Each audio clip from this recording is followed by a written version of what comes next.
আজ তোমরা যতই চেষ্টা করো দাদা হুজুর আওলাদদের থেকে মুসলমানদের সরিয়ে দেব, আরে খোদার মার তোমাদেরকে আল্লাহ নেস্তে নাবুদ করে দেবে।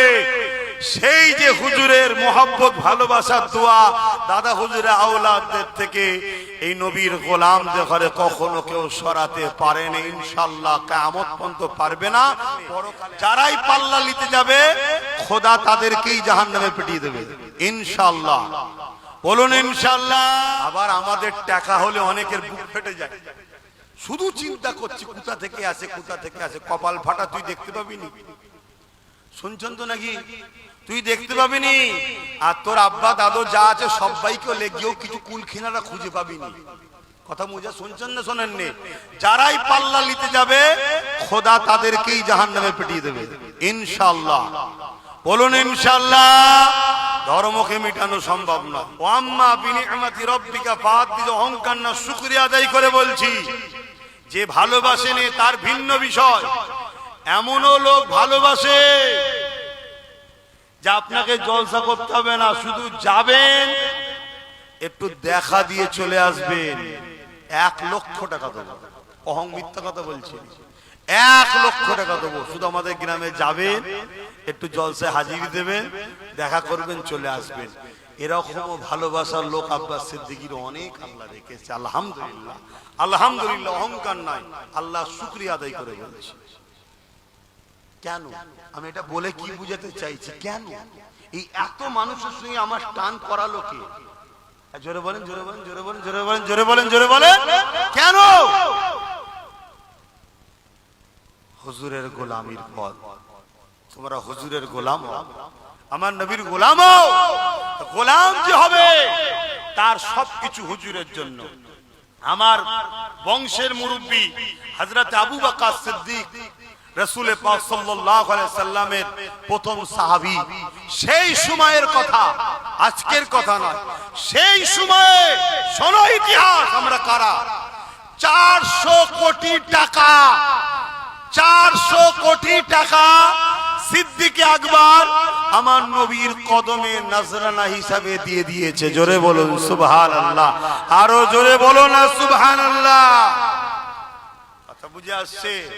আজ তোমরা যতই চেষ্টা করো দাদা হুজুরের আওলাদদের থেকে মুসলমানদের সরিয়ে দেব, আরে খোদার মার তোমাদেরকে আল্লাহ নেস্তে নাবুদ করে দেবে।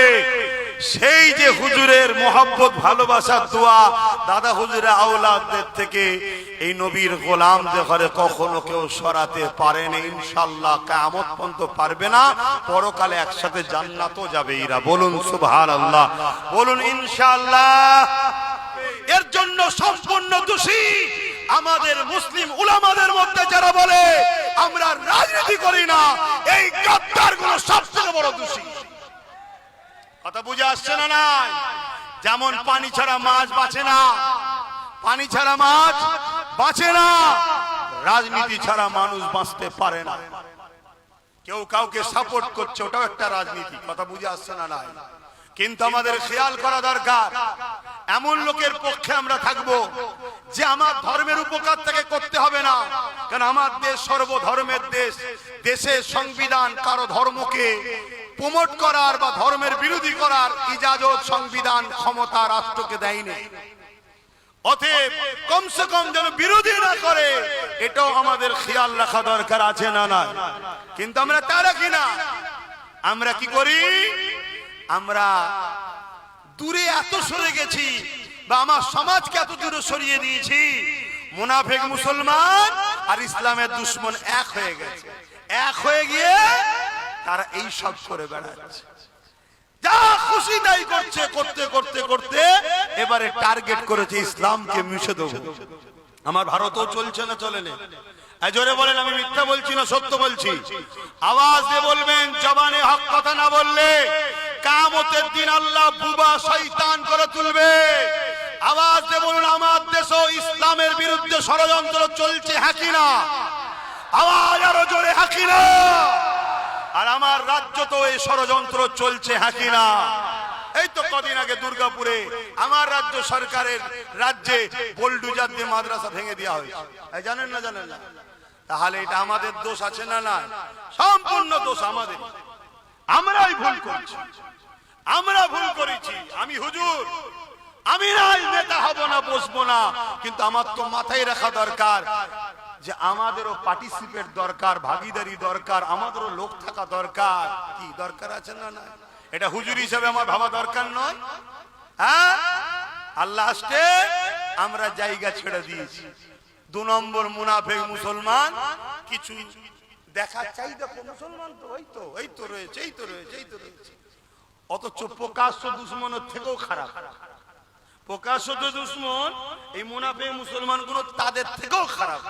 সেই রকম সব 2 নম্বর গুলোকে রেখে দিয়েছে। যখন আমার মসজিদের বিরুদ্ধে কথা হয়, মাদ্রাসার বিরুদ্ধে কথা হয়, তখন সেসব মুনাফিক মুসলিম নেতাদের মুখে কথা পাওয়া যায় না।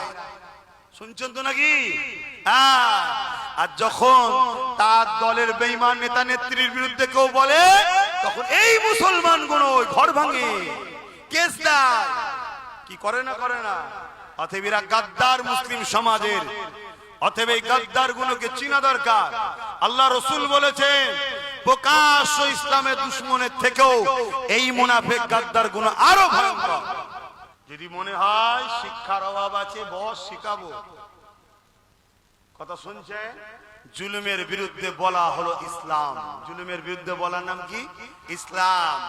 তুমি বেকারত্ব বাড়াবে, দেশবাসীকে শেষ করবে, যুব সমাজকে ধ্বংস করবে, মানুষের হাতে কাজ নেই, টাকা নেই, তোমার এই অত্যাচারের বিরুদ্ধে প্রতিবাদ করার নাম হলো কি?